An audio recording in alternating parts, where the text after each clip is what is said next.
Kryeministri Mickoski caktoi takim liderësh me 14 janar për heqjen e qeverisë teknike. Filipçe refuzon, BDI kushtozon ndërsa Vlen e përshëndet.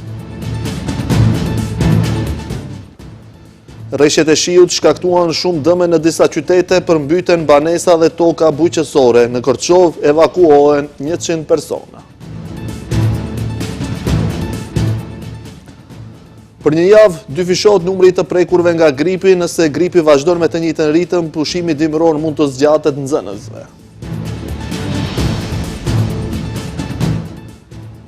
Prifti kryen rrite fetare mbi automjetet e policisë në ambientet e MPB-s, BDI kërkon sqarim dhe përgjegjësi institucionale.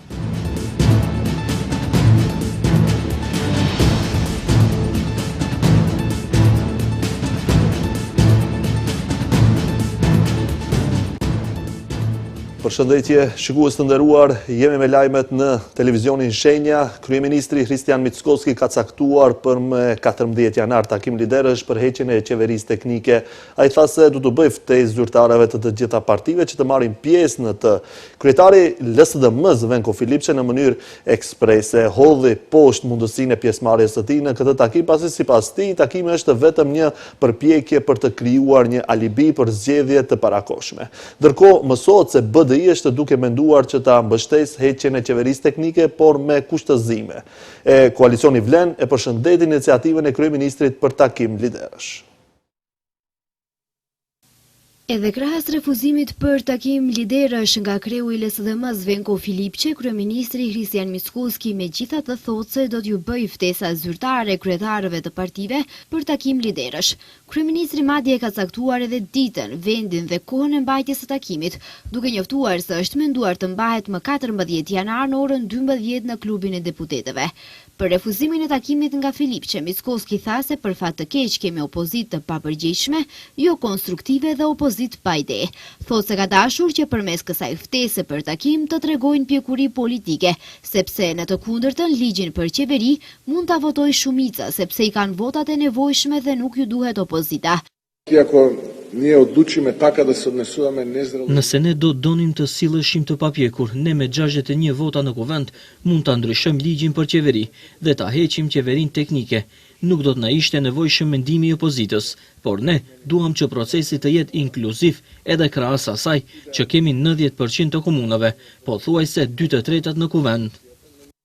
Filipçe në mënyrë eksprese hodhi poshtë mundësinë e pjesëmarrjes së tij në takimin e liderëve të paralajmëruar nga Mickoski. Sipas tij, ftesa për takim është vetëm një përpjekje për të krijuar alibi për zgjedhje të parakohshme, të cilat, siç thotë, janë pjesë e një skenari më të madh që lidhet me migrantët dhe borxhin financiar. Qeveria teknike duhet të mbetet, sepse qeveria ka uzurpuar gjithçka, ka futur kthjetrat e saj në gjyqësor, ka marrë kontrollin e plotë të prokurorisë, ka sjellë ndryshime në kodin penal në kundërshtim me rekomandimet e Bashkimit Evropian, po e bën këtë për të mbrojtur krimet e qeverisë. Ndërkaq mësohet se BDI është duke menduar që ta mbështesë heqjen e qeverisë teknike, por me kushtozime.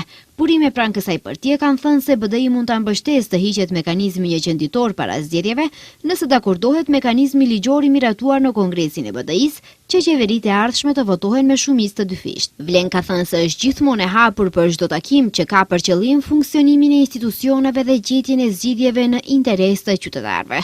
Sipas kryeministrit, në takimin e liderëve krahas ligjit për qeveri, temat të diskutimit do të jenë edhe ligjet që janë pjesë e agjendës reformuese, në mesin e të cilave kodi zgjedhor, ligji për prokurorinë publike, ligji për këshillin gjyqësor, por edhe çështja e avokatit të popullit.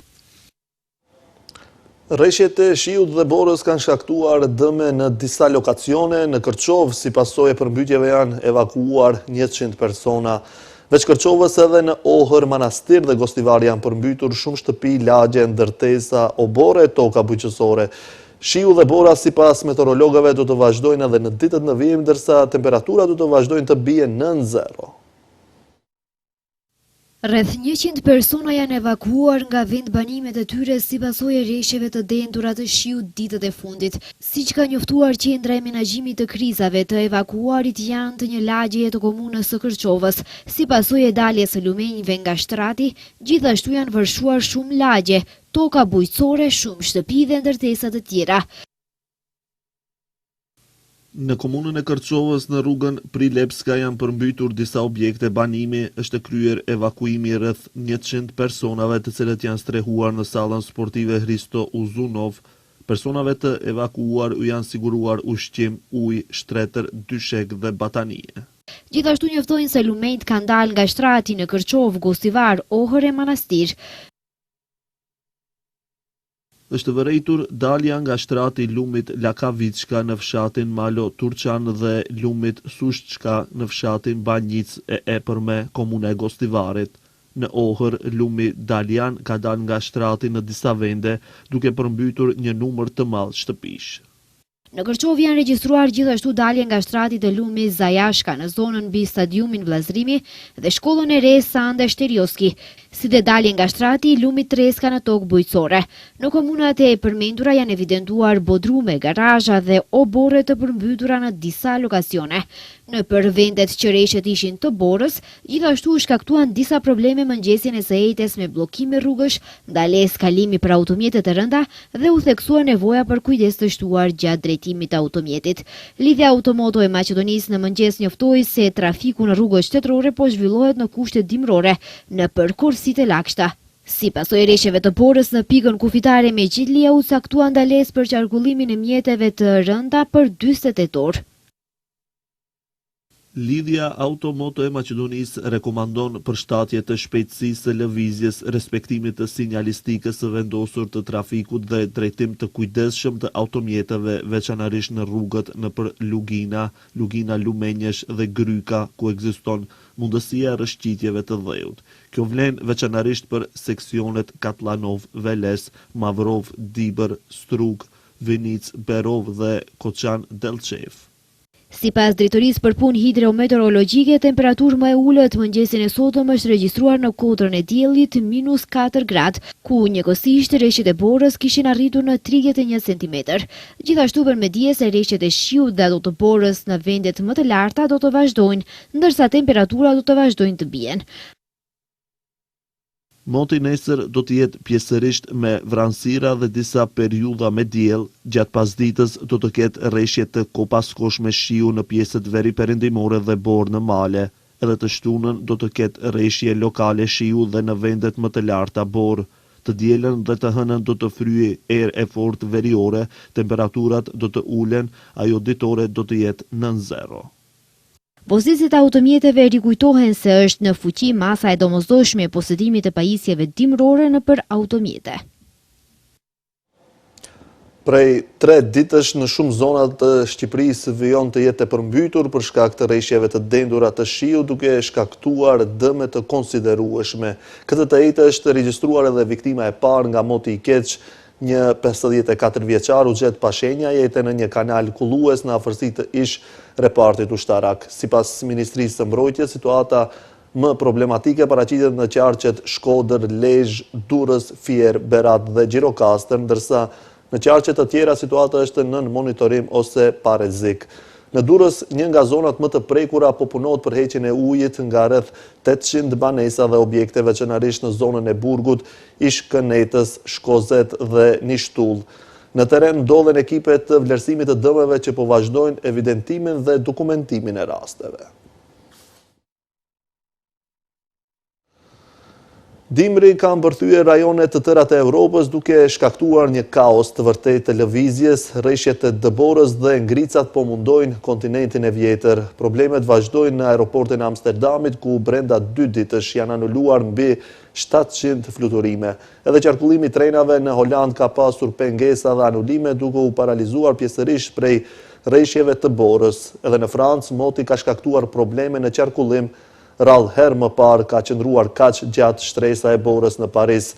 Në kryeqytetin francez, shërbimi urban i autobuseve u ndërprej në qarkullimin e tramvajave, metros dhe trenave rajonal ka pasur pezullime, e në aeroporte po ashtu u reduktuan fluturimet. Gjermania përgatitet edhe ajo për mot të trazuar pas rreshjeve të ditëve të fundit, pritet një valë më intenzive bore deri të premten.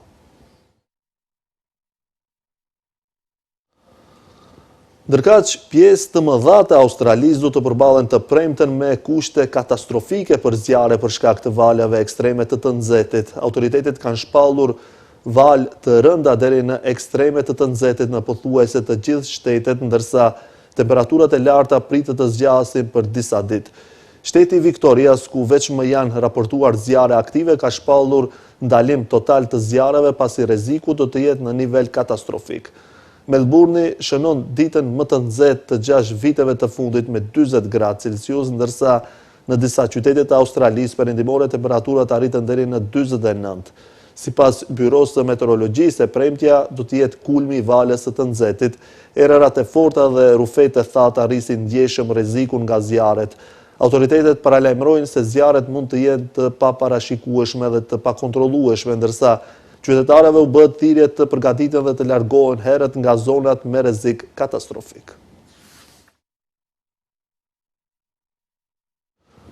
Numri të prekurve nga gripi në javët e fundit është rritur për 2.2 herë më shumë se sa në javën paraprake. Drejtoresha e Institutit të Shëndetit Publik Maria Andanovska tha se nga 29 dhjetori deri më 4 janar janë raportuar 1725 raste të gripit, 618 prej të cilave janë fëmijë të moshës 5 deri në 14 vjeç. Drejtoresha e Institutit të Shëndetit Publik, Maria Andanovska, ka deklaruar se kulmi i gripit sezonal pritet në gjysmën e dytë të muajit janar, kur do të fillojë gjysmëvjetori i dytë i vitit shkollor 2025-2026 dhe do të zgjas deri në gjysmën e parë të shkurtit. Andanovska theksoi se situata do të monitorohet dhe në varësi të numrit të prekurve do t'i jepen rekomandime Ministrisë së Arsimit dhe Shkencës. Drejtoresha njoftoi se në periudhën nga 29 dhjetori deri më 4 janar janë raportuar 1725 raste të gripit dhe sëmundjeve të ngjashme me gripin, që është 2 herë më shumë krahasuar me javën paraprake, kur ishin regjistruar 771 raste. Andanovska theksoi se numri i rasteve të raportuara këtë javë krahasuar me javën e parë të sezonit të kaluar është rritur për 5.2 herë, ndërsa krahasuar me javën e parë të kurbës tipike epidemike e modeluar nga 15 sezonet e fundit me 1244 raste është rritur për 38.7%. Pasi gjatë javës së kaluar, java e 52-2025, u tejkaluar pragu për hyrje në sezonin e gripit, 22.3 për 100.000 banor. Gjatë javës së parë të vitit 2026, incidenca e raportuar është mbi kufirin javor të aktivitetit të mesëm, 92.52 për 100.000 banor të virusit të gripit në nivel kombëtar. Andanovska tha se 729 persona janë të moshës 15-64 vjeç, 618 janë fëmijë të moshës 5-14 vjeç, 220 janë fëmijë të moshës 0-4 vjeç dhe 129 persona janë mbi 65 vjeç, ndërsa siç tha ajo, incidenca më e lartë është regjistruar tek fëmijët e moshës 5-14 vjeç. Ajo deklaroi se numri më i madh të sëmurëve është raportuar në Shkup, 716, kurse në Kavadar, Negotin, Strug, Demirisar, Vinic, Makedonski Brod dhe Radovish, numri të sëmurëve është më i vogël se 30.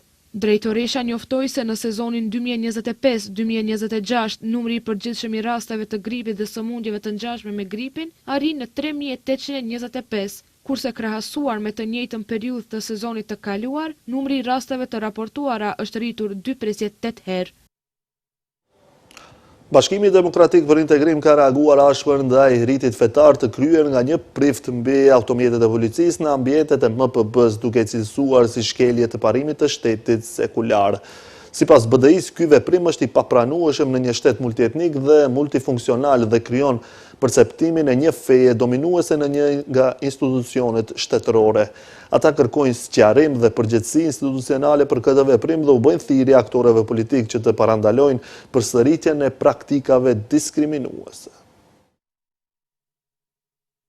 Bashkimi Demokratik për Integrim ka reaguar ndaj rritit fetar që kryen një prift mbi makinat e policisë në ambientet e Ministrisë së Punëve të Brendshme.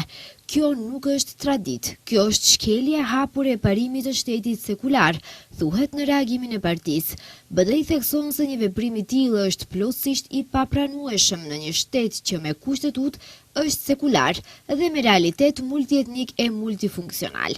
Nga partia theksojnë se policia e RMV-s nuk i përket asnjë feje dhe nuk guxon të krijojë perceptimin se ekziston fe dominante apo fe zyrtare brenda institucioneve të shtetit. Kur hapësira dhe mjetet shtetërore përdoren për rituale të vetëm një konfesioni, mesazhi për të tjerët është përjashtues dhe i rrezikshëm, se institucionet publike identifikohen me një religjion, duke nënvlerësuar dhe përjashtuar të tjerët. Kjo nuk është simbolike e pafajshme, kjo është institucionalizëm i fesë dhe shkelje drejt për drejt e kushtetutës. BDI vlerëson se është veçanërisht ofenduese që këto automjete janë blerë me parate të gjithë taksapaguesve dhe do të përdoren nga pjesëtarë të policisë të besimtarëve të ndryshme e askush nuk ka të drejtë të shënojë institucionet publike me simbolik të një besimi të vetëm.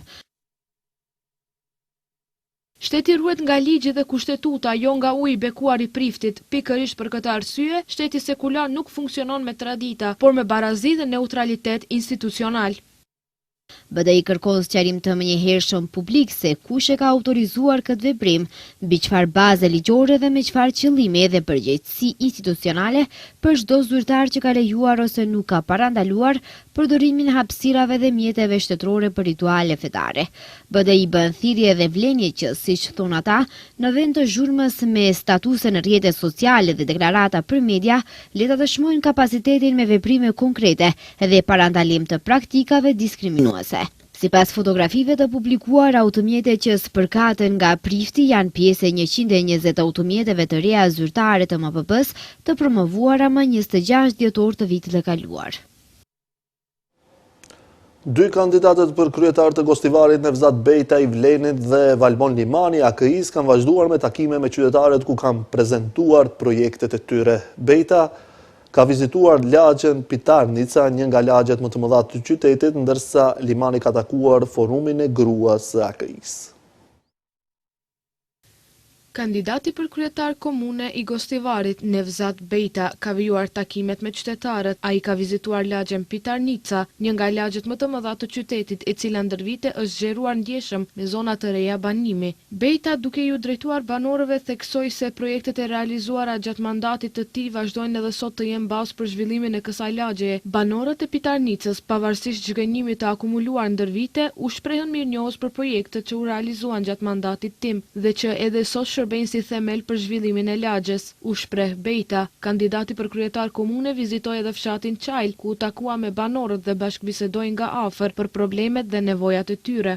Ndërkaq, kandidati i Aleancës Kombëtare për Integrim, Valbon Limani, i shoqëruar nga kryetari i Këshillit Komunal, Valdet Xhaferi, kanë takuar forumin e gruas së AKI-s në Gostivar. Në fokus të takimit ishte roli i gruas në shoqëri, angazhimi i saj në proceset vendimarrëse dhe kontributi drejt për drejt në zhvillimin e komunitetit. Limani theksoi se gruaja është shtyllë e shoqërisë dhe faktor kyç për ndryshimin dhe progresin e Gostivarit. Angazhimi dhe energjia e grave janë themeli një shoqërie të shëndosh dhe i një Gostivari më të zhvilluar. Bashkë me përkushtim dhe vizion, po ecim drejt fitores së radhës, u shpreh Limani. Fushata zgjedhore do të vazhdojë edhe të premten. Kandidatët për kryetar komune të Vrapçishtit kanë vazhduar me aktivitetet e tyre para zgjedhore. Fushatës zgjedhore të kandidatit të pavarur Zulhajrat Demiri janë bashkuar edhe Zjadin Sela dhe Izet Mexhiti, ndërsa kandidati i AKI-s Isen Shabani ka vazhduar takime me banorët edhe gjatë natës. Kandidatët për kryetar komune të Vrapçishtit kanë vazhduar me aktivitetet e tyre parazgjedhore. Kryetari i Aleancës për Shqiptarët Zjadin Sela bashkë me deputeten Ilire Dauti, përfaqësues dhe antar të partisë, morën pjesë në shtabin e Zulhajrat Demirit në Dobërdoll dhe Gradec. Komuna e Vrapçishtit po bëhet me një kryetar siç e meriton, njeri besnik e të fjalës, të punës dhe të sukseseve. Fitoria e Zulit do të jetë si harriqi më i mirë fillimisht për vetë banorët e kësaj komune. Ata e njohin më së miri se ata vetë kërkuan dhe tani bashk po punojmë me vendosmëri për këtë fitore, ka shkruar Zjadin Sela në postimin e tij pas takimit. Edhe kryetari i komunës së Çajiri dhe njëherët njëri nga liderët e Vlenit Izet Mexhiti ka njoftuar se ka takuar banorët e komunës së Vrapçishtit, ku koalicioni Vlen shpreh mbështetje të plotë për kandidatin e pavarur për kryetar komune, Zulhajrat Demiri. Kandidati për kryetar komune nga radhët e AKI-s për komunën e Vrapçishtit, Isen Shabani, përmes një postimi ka ndarë pamje nga pritje miqësore në fshatin Dobërdoll të kësaj komune, nga ku ka dërguar edhe porosi se dita e 11 janarit po afron. Takimi ngrohtë me shokë e miq në Dobërdoll. Faleminderit për mikpritjen dhe përkrahjen e sinqertë, së bashku drejt fitores së madhe, ka shkruar Shabani. Ndërka gjatë ditës Shabani ka takuar edhe banorët e fshatit Toplis, ku ka shpalosur për të dytën herë programin e tij parazgjedhor për investime në 4 vitet e ardhshme. Infrastruktura, asfaltimi i rrugëve dhe trotuareve në fshatrat e Malësisë së Vrapçishtit do të jenë prioritet i tij. Enti shtetëror i statistikës ka njoftuar se inflacioni në vitin 2025 është rritur për 4.1%, ndërsa çmimet me pakicë me 3.6%. Rritja e indekseve u regjistrua në të gjitha grupet, restorante dhe hotele me 7.2%, rekreacion dhe kulturë me 6.4%, pije jo alkoolike me 5.2%.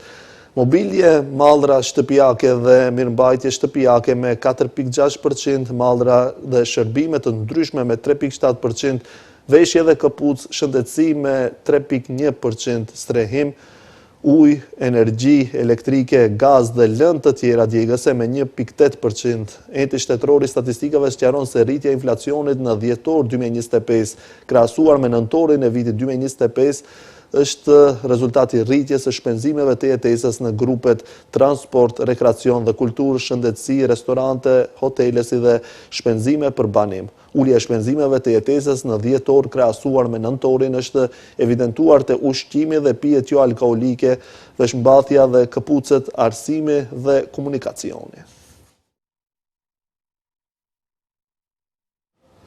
Banka Popullore njoftoi se në fund të dhjetorit 2025 rezervat devizore arritën në 4.925.000 euro, që është një rritje prej 63.1 milion euro krahasuar në muajin e kaluar. Pjesa më e madhe e rezervave devizore është investuar në letra me vlerë 74.2% e ndjekur nga ari monetar 16.5% dhe valutat dhe depozitat 9.3%. Guvernatori Trajko Slaveski ka deklaruar se rezervat devizore janë rreth 50% më të larta se në vitin 2019 dhe janë në një nivel të rehatshëm që garanton stabilitetin e kursit të këmbimit dhe ofron hapësirë për ndërhyrje nëse është e nevojshme.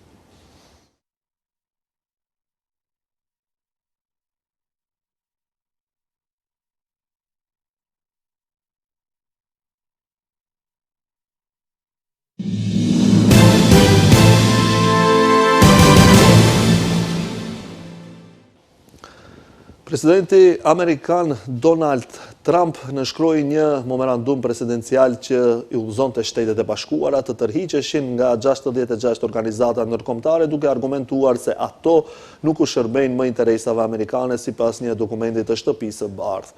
Memorandumi udhëzon të gjitha departamentet dhe agjencitë ekzekutive që të ndërpresin menjëherë pjesëmarrjen dhe financimin për 35 organe jo të Kombeve të Bashkuara dhe 31 entitete të OKB-s që administrata thotë se veprojnë në kundërshtim me interesat kombëtare, sigurinë, prosperitetin ekonomik ose sovranitetin e SBA-s. Shtëpia e Bardhë tha se tërheqjet do t'i japnin fund financimit nga takspaguesit për institucionet që avancojnë agjendat globaliste mbi prioritetet e SBA-s ose adresojnë çështje kritike në mënyrë jo efikase ose jo efektive. Administrata argumentoi se shumë nga organizatat promovojnë politika radikale, klimatike, qeverisje globale dhe programe ideologjike që bien ndesh me sovranitetin dhe forcën ekonomike të SBA-s.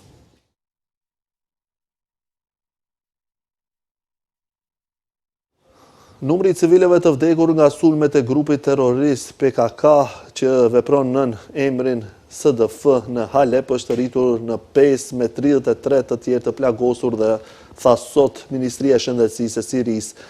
SDF-ja bombardoi lagje të banueshme në qytet për të tretën ditë radhazi sot, duke detyruar të qindra civil të largohen.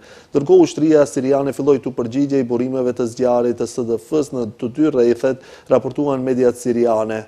Me 10 mars 2025, presidenca siriane njoftoi nënshkrimin e një marrëveshje për integrimin e SDF-s në institucione shtetërore, duke riafirmuar unitetin territorial të vendit dhe duke hedhur poshtë çdo përpjekje për ndarje. Autoritetet siriane thonë se në muajt që kanë kaluar, SDF-ja nuk ka treguar asnjë përpjekje për të përmbushur kushtet e marrëveshjes.